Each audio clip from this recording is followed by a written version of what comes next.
प्रकृति का उपयोग, प्रकृति की उपयोगिता, utility of nature and it's relevancy at present.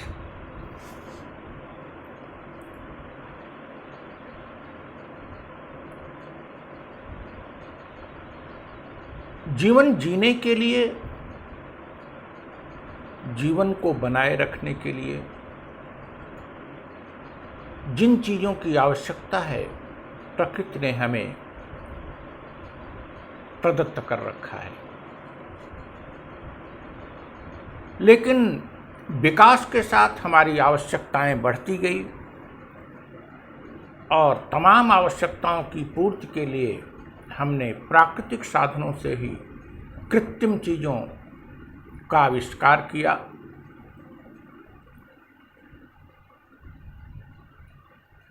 हमारे वैज्ञानिकों ने एक से एक बढ़कर नई चीज़ों का आविष्कार किया और हमने उसका उपयोग किया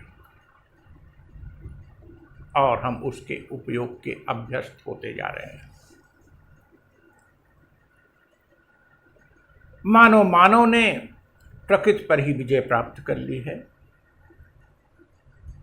लेकिन यहीं हम भूल कर बैठे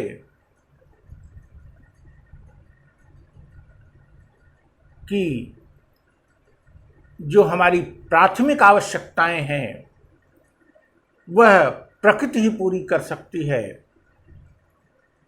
या यूं कहें प्रकृति द्वारा उन आवश्यकताओं की पूर्ति होने पर हमारा जीवन अधिक सुखद होगा और कृत्रिम चीज़ें उन प्राथमिक आवश्यकताओं की पूर्ति में यदि हम लगाते हैं तो हम अपने जीवन के साथ खिलवाड़ कर रहे हैं। पर्यावरण प्रदूषण,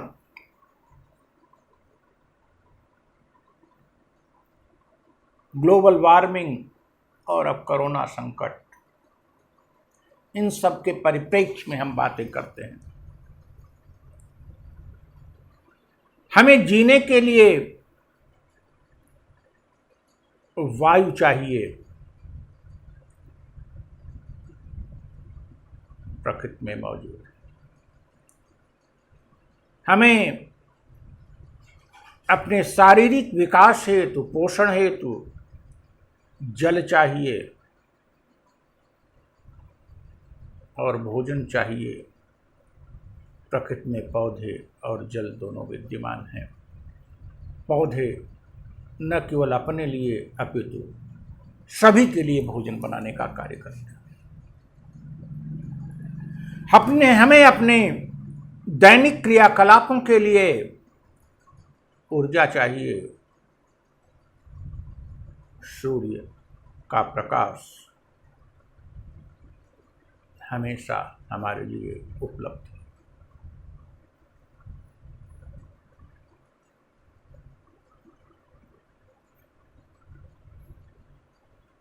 हमारी जो वायु, जल,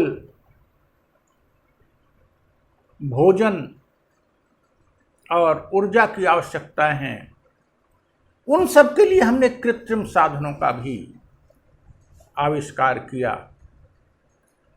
धीरे धीरे हम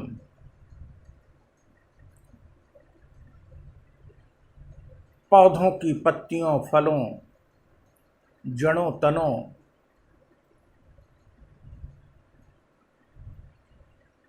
के सीधे खाद्य पदार्थ के रूप में प्रयोग करने के स्थान पर हम इनसे कृत्रिम चीजें बनाकर खाने के अभ्यस्त हो गए। हम पेय पदार्थों में भी जल के स्थान पर अन्य कृत्रिम पेयों पर निर्भरता बढ़ाते गए। हम सूर्य की ऊर्जा के स्थान पर विद्युत से प्राप्त, कोयले से प्राप्त ऊर्जा पर अपनी पूरी निर्भरता कायम कर लिया।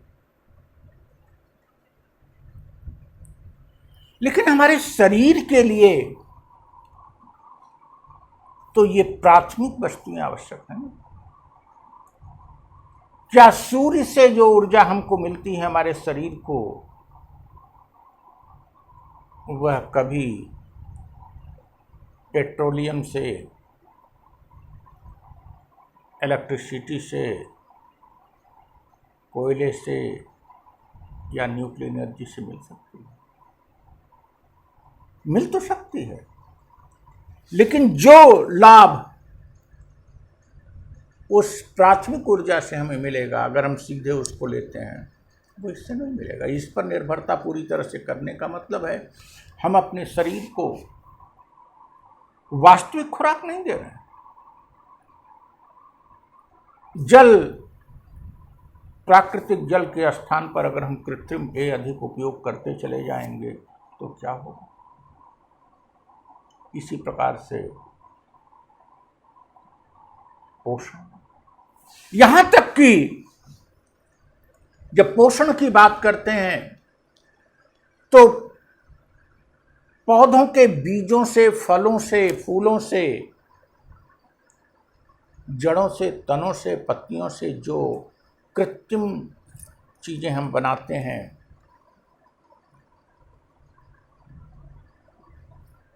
वे उपयोगी हैं, उनकी भी हमको ज़रूरत है हमारे इस विकसित जटिल समाज के लिए। लेकिन यदि हम उन पर पूरी निर्भरता कर देंगे तो क्या हमारे शरीर को वास्तविक पोषण मिलेगा?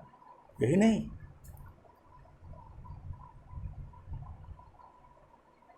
पौधों के को सीधे जब हम प्राप्त करते हैं और उनका सेवन करते हैं या उनसे बनी वस्तुओं का सेवन करते हैं तो हम शाकाहारी होते हैं, हम मांसाहारी हो गए।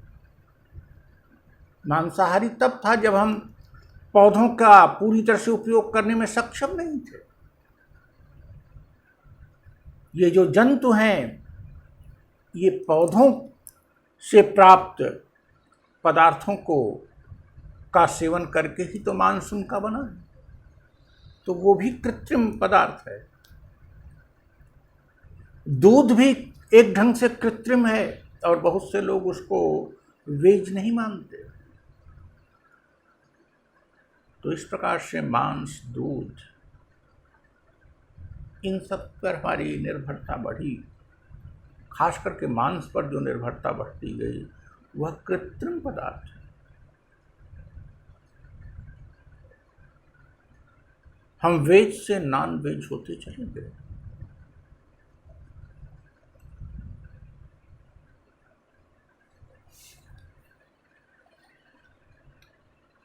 अगर हम सीधे इन प्राथमिक प्राकृतिक स्रोतों का अपने दैनिक जीवन में उपयोग कम करते चले जाएंगे तो आने वाले समय में हमारा शरीर भी कृत्रिम हो जाएगा और हम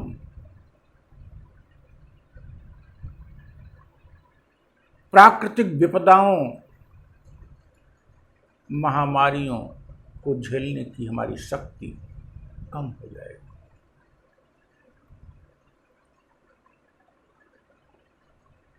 व्यक्ति को, पूरे मानव समाज को प्राकृतिक वस्तुओं से नई नई कृत्रिम वस्तुओं के सृजन के कार्य में लगे रहना है।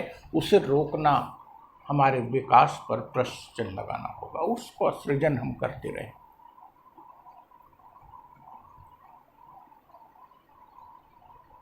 लेकिन सृजन का मतलब ये नहीं होता कि हम प्राथमिक निर्भरता के स्थान पर द्वितीयक निर्भरता को एडॉप्ट कर लें। प्राथमिक वस्तुओं से जो हमें लाभ मिल सकता है, स्वाभाविक रूप से द्वितीयक से वह लाभ नहीं मिलेगा। द्वितीयक विकल्प है और प्राथमिक जो प्राकृतिक जल है, प्राकृतिक वायु है, प्राकृतिक सूर्य की किरण है और पौधे हैं, यह मूल है। इसकी काष्ठ पर कृत्रिम वस्तुओं का अधिक से अधिक प्रयोग करना, एसी का प्रयोग करिए, कूलर का प्रयोग करिए, पंखे का प्रयोग करिए, लेकिन यदि खुली हवा आ रही है तो एसी का प्रयोग करने की क्या जरूरत है। विद्युत का प्रयोग करिए, लेकिन यदि सूर्य का प्रकाश आपको सुबह मिल रहा है तो उसको क्यों नहीं करेंगे।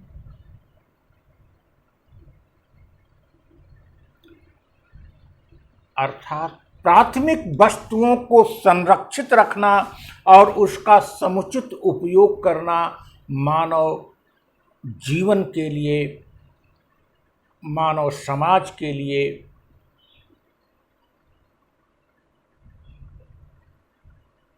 आवश्यक है, जरूरी। और यदि इनके अतिरिक्त कुछ हमारी आवश्यकताएं हैं जो प्राकृतिक वस्तुओं के इतर हैं, तो वहां हम कृत्रिम वस्तुओं का उत्पादन करते रहें और उनका उपयोग करते रहें। यहां दो बात आती है, एक पर्यावरण संतुलन की। यदि हमारी कृत्रिम वस्तुओं पर निर्भरता बढ़ती जाएगी तो हम पर्यावरण को संतुलित नहीं कर पाएंगे और पर्यावरण असंतुलित हो गया है, जैसा कि इस समय दिखाई पड़ रहा है। अर्थात जल, वायु में किसी भी प्रकार के प्रदूषण से हमें बचना होगा और सूर्य की ऊर्जा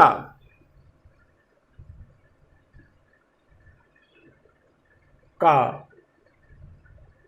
अधिक से अधिक सेवन करना होगा।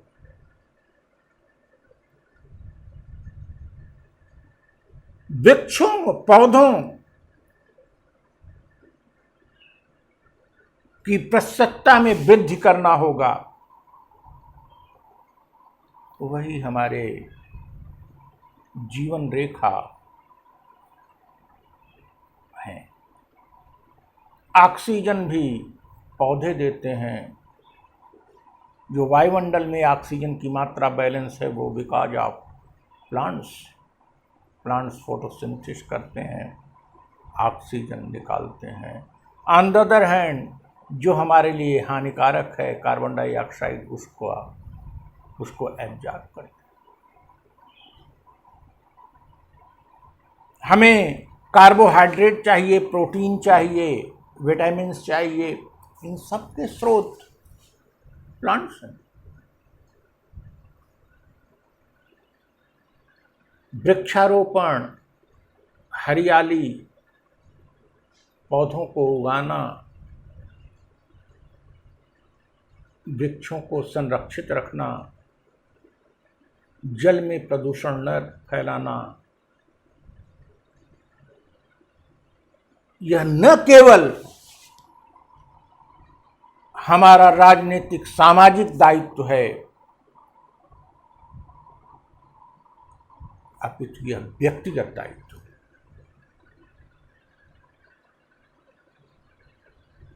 व्यक्तिगत दायित्व इस रूप में कि हमें इन प्राथमिक चीजों का उपयोग करने के अतिरिक्त यदि कोई आवश्यकता होती है, किसी आवश्यकता की पूर्ति नहीं होती है, तभी कृत्रिम वस्तुओं का प्रयोग करना चाहिए। अन्यथा हमें इन प्राथमिक वस्तुओं का उपयोग करना चाहिए। जीवन में जो व्यक्ति इन सर्वसुलभ प्राकृतिक वस्तुओं का उपयोग जितना अधिक करेगा,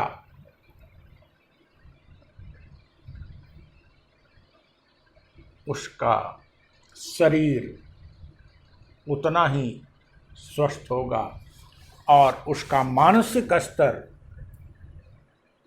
उतना ही उच्च कोटि का होगा, साथ साथ उसका विकास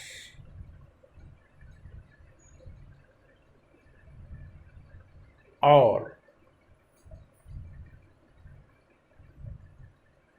उसके तमाम मनोवृत्तियां उत्कृष्ट होंगी अपेक्षाकृत उनके जिन्होंने अपने जीवन को कृत्रिम वस्तुओं पर पूरी तरह से निर्भर बना लिया है।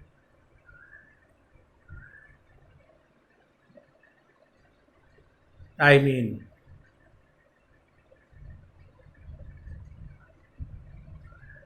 प्रकृति और प्राकृतिक तत्वों, प्राकृतिक वस्तुओं, प्राकृतिक संपदा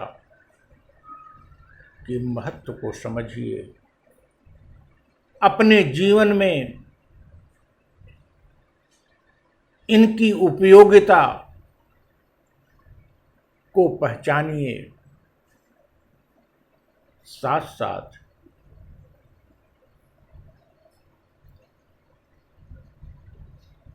अपनी प्राथमिक आवश्यकताओं की पूर्ति यथासंभव अधिक से अधिक सीधे इन प्राकृतिक तत्वों से करिए। यह एक स्वस्थ, एक सुखद जीवन तथा एक प्रगतिशील समाज के लिए अपरिहार्य है, आवश्यक है और आज प्रासंगिक।